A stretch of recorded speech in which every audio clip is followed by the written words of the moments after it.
Bukankah banyak orang musyrik di masa Nabi? Banyak orang musyrik menyembah patung-patung dan sebagainya. Kemudian mereka bertobat, kembali kepada Allah. Bahkan di antara mereka ada yang masuk surga tanpa hisab. Ketika ditinggalkan semuanya, bertakwa kepada Allah, hasuna islamu, membela Nabi, kerjakan tuntunan sunnah, Masya Allah. Dan peluangnya digugurkan semua dosanya, masuk dalam kebaikan-kebaikan. Dengan izin Allah subhanahu wa ta'ala.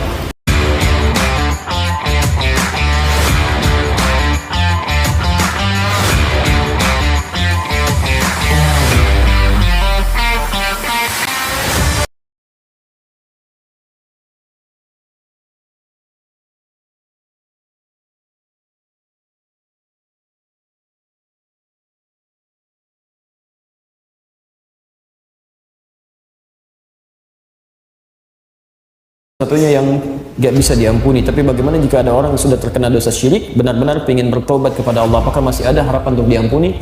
Teman-teman, yang dimaksud tidak diampuni itu ketika sudah dia meninggal, ya, ketika nyawanya sudah di kerongkongan. Maksudnya dalam keadaan dia syirik itu dibawa sampai dia mau meninggal, dia nggak taubat. Tapi kalau antum masih dalam posisi hidup, sadar dengan itu, mau kembali, masih peluang diterima oleh Allah dosa syirik itu untuk diampuni sebelum dia kembali pada Allah subhanahu wa ta'ala. Bukankah banyak orang musyrik di masa Nabi? Banyak orang musyrik menyembah patung-patung dan sebagainya. Kemudian mereka bertobat, kembali kepada Allah. Bahkan di antara mereka ada yang masuk surga tanpa hisab.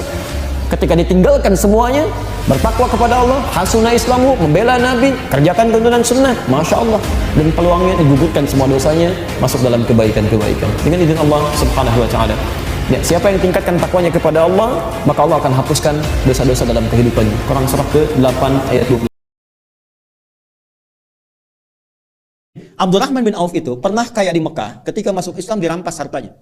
Sengaja tidak dieksekusi oleh orang kafir Quraisy untuk menunjukkan kepada khalayak yang bangsawan yang kaya lagi, jangan ikuti nih. Kalau diikuti jadi begini. Dirampas hartanya, diberikan pilihan. Kalau engkau tinggal di Mekah, tidak hijrah ke Madinah, ke Yathrib, kami berikan semua hartamu lagi, kami angkat jadi orang hartawan yang paling tinggi statusnya, dan kami muliakan semuanya. Tapi kalau engkau memilih hijrah, kami rampas semua hartamu, silahkan pergi, jangan bawa apapun, kecuali pakaian yang melekat di badan. Sengaja nggak dieksekusi. Beliau memilih berangkat untuk hijrah. Yang jadi persoalan itu istrinya, keluarganya. Mau ikut suami, bawa pakaian, silahkan pergi. Belum tentu selamat, 400 kilo. Tapi kalau engkau tinggal di sini, kami berikan semua harta suamimu, dan silahkan pilih pemuda paling tampan yang mau dinikahi, kami fasilitasi.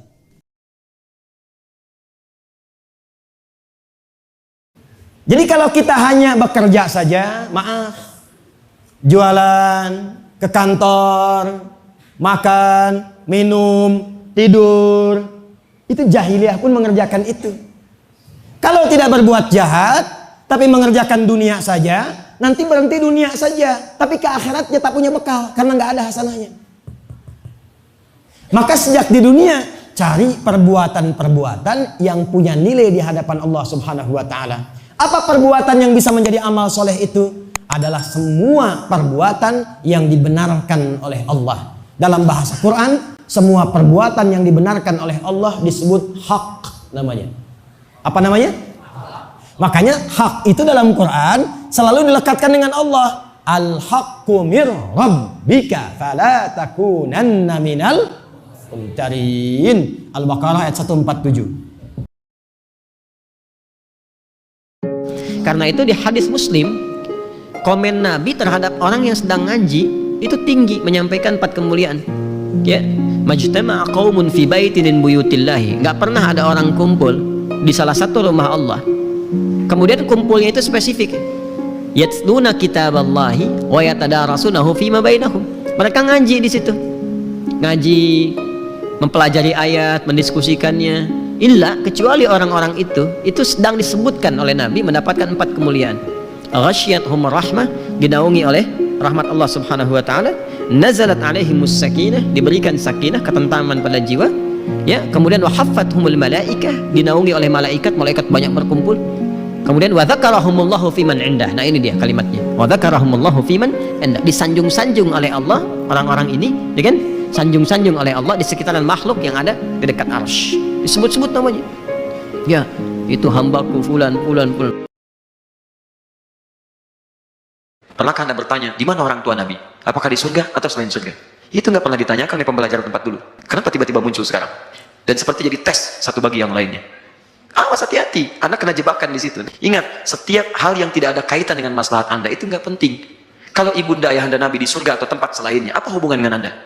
Apa bisa mengantarkan Anda ke surga? Nggak ada. Cuma jadi perdebatan, cuma macam-macam. Dan teman-teman Anda mesti punya rasa. Anda berbicara tentang Nabi. Ibu bapak Anda, misal saja, berbeda ketaatannya dengan Anda, terus berbuat kesalahan, terus dibincangkan oleh orang lain, dituduh-tuduh, disebut-sebut, dicela-cela. Bagaimana perasaan Anda? Nabi saja ketika menyanjung Ikrimah itu tidak ingin mengungkap tentang Abu Jahal. Abu Jahal itu bapaknya Ikrimah, tapi nggak pernah disebut-sebut di hadapan Ikrimah. Kenapa? Karena takut menyinggung perasaannya. Anda ini bapak ibu Nabi, apa nggak sadar? Allah berikan nikmat kepada Anda dengan dapatnya ikhwan-ikhwan dalam kehidupan. Cuma itu yang bisa menolong Anda di hari akhirat, teman-teman terbaik, selain syafaat-syafaat yang lainnya. Ada orang mendekat kepada Al-Quran, ada orang sering bersolawat kepada Nabi, ada orang-orang yang belum bisa maksimal menunaikan itu semua. Dia cari teman-teman yang soleh yang menunjukkan pada kebaikan-kebaikan. Mungkin Anda bersahabat dengan teman yang tingkat ibadahnya jauh di atas Anda. Anda masih sibuk dengan urusan dunia, tapi masih menunaikan sholat, masih puasa. Tapi karena kesibukan dunia Anda, Masya Allah, kurang bekal ibadah Anda. Tapi beruntungnya Anda dengan punya teman yang soleh, berjamaah dengan imam yang soleh, puasa dengan dia, buka sama-sama, Masya Allah. Maka tiba-tiba ketika Anda dikenal oleh dia, diingat oleh dia, di akhirat nanti, tidak ditemukan Anda, ya Allah, dia kawan saya, ya Allah, dia teman saya, ya Allah. Kami pernah ta'lim sama-sama, ya Allah. Kami pernah sholat berjamaah sama-sama, ya Allah. Mohon jangan pisahkan, ya Allah. Sudah karena punya teman seperti itu, yang bisa menolong dalam kebaikan. Kalau belum temukan, cepat cari, mumpung masih hidup. Sebab kalau sudah kehidupan itu berakhir, tidak mudah untuk menemukannya.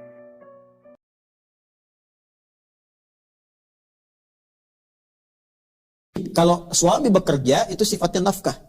Kalau istri atau perempuan bekerja, itu tidak disebut mencari nafkah. Beda. Awas, ada pekerjaan, ada nafkah, itu lain. Nafkah itu kewajiban yang melekat kepada suami, yang nanti rizki yang Allah berikan akan mencukupi kebutuhan yang ada di dalam rumah tangganya. Jadi berapapun yang didapat bisa dibagi.